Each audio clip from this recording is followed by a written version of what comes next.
In this video, we'll explore a strategy that I call pocket subtraction and apply it to when we are subtracting numbers that end in 9. Take a look at these two questions. 33 subtract 9 and 33 subtract 10. Which of these two questions is easier to solve in your head? Did you say 33 subtract 10? Why is that? Well, if I'm looking at 33 subtract 9, I have to do some regrouping or exchanging or trading in order to solve that easily. Whereas in 33 subtract 10, I can just go 3 tens minus 1 10 is 2 tens, 3 minus 0 is 3, and I'm done. So we're going to use that idea that 33 subtract 10 is easier to do than 33 subtract 9 in order to help us figure out the strategy. So take a look at these two questions and figure out what is the same about them, similar about them, and different about them. Did you say they both have 33 at the top? Absolutely. Did you say that you are subtracting a different amount? You're correct. So let's take a look at this. What was the answer to 33 subtract 10? Well, we already figured that out. It's 23. In the first question, we are subtracting 10, and in the second question, we are subtracting 9. Is my answer to 33 subtract 9 larger than, the same as, or smaller than 23? It's going to be larger than 23. Why is that? If I'm starting with the same quantity and I'm subtracting 10 versus subtracting 9, in the second situation, I'm subtracting less, so I will have more left over. How much more will the answer be for 33 subtract 9 compared to 33 subtract 10? Well, it would be 1 more because I'm subtracting 1 less. So I know that my answer will be 24. And I can double check that by asking myself, 24 plus 9 equals what? Well, 24 plus 9 equals 33. So let's take a look at this question, 21 subtract 9. We want to make it easier to solve. We'll leave 21 the same. What can you change subtract 9 into to make this easier to do in your head? Well, if I change it to subtract 10, that's a nice, easy question to do. So I subtracted 1 more.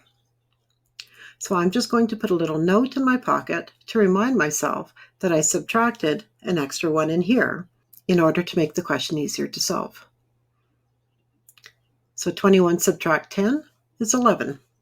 But now I have to deal with a change. I know that my answer to the original question, 21 subtract 9, will be 1 more. So I have to add that 1 back in. So my answer to 21 subtract 9 will be 1 more, which is 12. 26 subtract 9.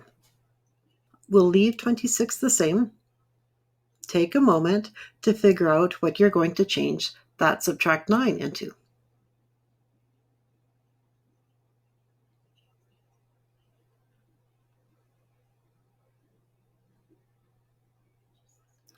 Did you say subtract 10? Excellent. How did you do that? Well, you subtracted an extra 1, and I'm going to put that extra 1 in my pocket that I subtracted so I don't forget about it. Now go ahead and figure out the answer to 26 subtract 10, and use that to figure out the answer to 26 subtract 9.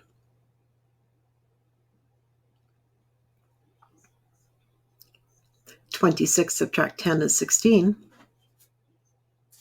I have to take that extra 1 out of my pocket and put it back in here because I know my answer will be 1 more, so my answer is 17. Don't forget to double check. 17 plus 9, that equals 26. So take a moment to complete this statement. Instead of subtracting 9, I can because.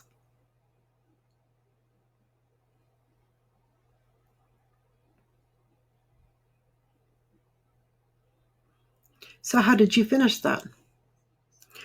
So instead of subtracting 9, I can subtract 10 and then add 1 back in, because subtracting 10 and adding 1 back in is the same as subtracting 9. Might be something like that. Go ahead and try this one.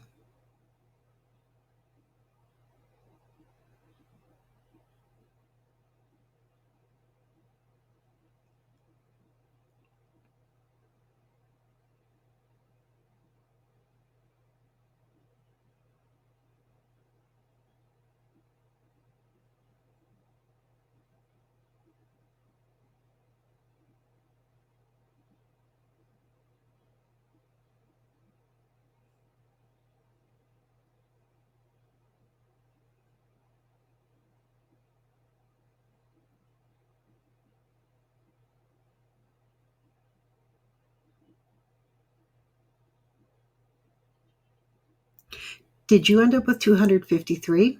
Great. Did you double check, though, that 253 plus 9 equals 262? Even better. Now, all of those were subtracting 9. But what if it wasn't subtract 9? Let's say that you have the number 47 and you are subtracting 19. This is a puzzler.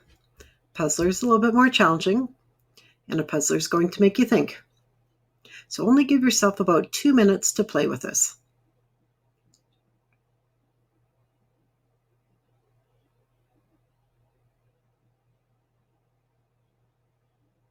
So how did you change the question?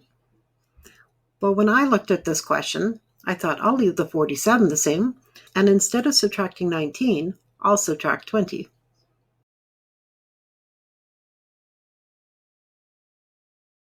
"47 subtract 20 is 27, but I have to put that 1 back in,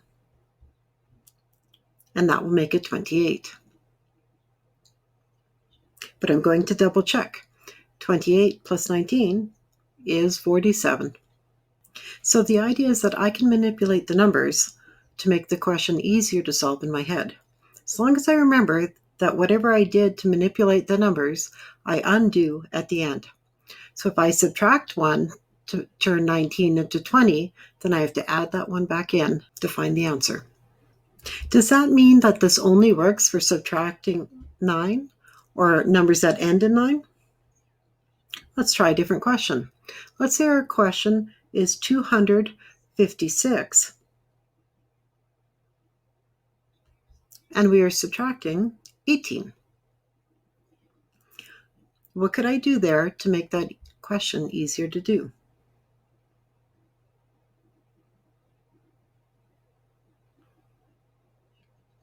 Well, I could leave my 256 the same, but that's subtract 18. Let's change that into subtract 20. So I have 236, but then I have to put that 2 back in. And now I have 238. But I'm going to double check. 238 plus 18 is equal to 256. So absolutely, I can manipulate that in order to make the question easier to do in my head. Now you may be thinking to yourself, you're doing a lot of extra writing there. Why would I want to do extra writing when I could just use the standard traditional algorithm? There's nothing wrong with using the standard traditional algorithm. However, once you get comfortable with the strategy, you might find it just as easy to write 256 subtract 18. That's your question. Just cross out the 18 for now and put 20 in there. 256 subtract 20 is 236. And then add that 2 back in for 238. So now there isn't as much writing in there. As you explore different strategies, you will figure out when it makes the most sense to use this strategy in your head compared to other strategies that you have learned. Hopefully you found this video helpful, and we'll see you in future videos.